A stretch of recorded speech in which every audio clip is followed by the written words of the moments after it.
My name is Jim Thomas, and welcome to the Fitness Management Update. Our topic today are things you should never say to gym members and guests. Now, number one on our list, and boy, this should be across the board for everybody, don't use the phrase, "I don't know." It just makes you look bad. You know, Mr. Smith, that's a great question. Let me find out for you. Okay, much better way to look at that. But don't use that phrase, "I don't know." Number two, I can't do that. You know, that's not what your customers want to hear. That's not what your members want to hear. That's not what your that's not what your guests are going to want to hear. Change how you say this. Instead of saying, "I can't do that," Mary, I understand that's important to you. Let's see what we can do. And then move that thing forward.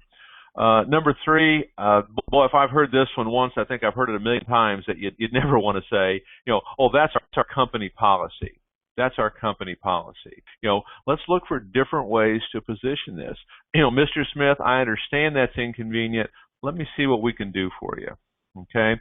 And I've seen this many times when it comes to how we handle client cancels and things of this nature. And just by changing how we address these things, this can be a great retention tool, actually. Excuse me. And number four, we're on the phone with somebody and we say to them, "Do you mind holding?" Well, I don't think anybody wants to hold. This should be more of a command. "Hold on, please."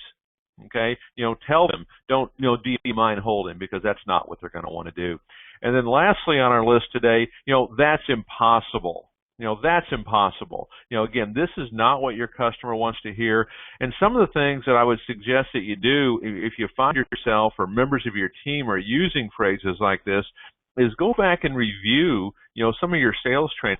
Go back and review some of the sales strategy. One of the key components of sales is be agreeable. Okay? And a lot of times in these situations, one of the first things you can do is be agreeable. Hey, be sure to subscribe to our channel. My name is Jim Thomas, and this has been the Fitness Management Update.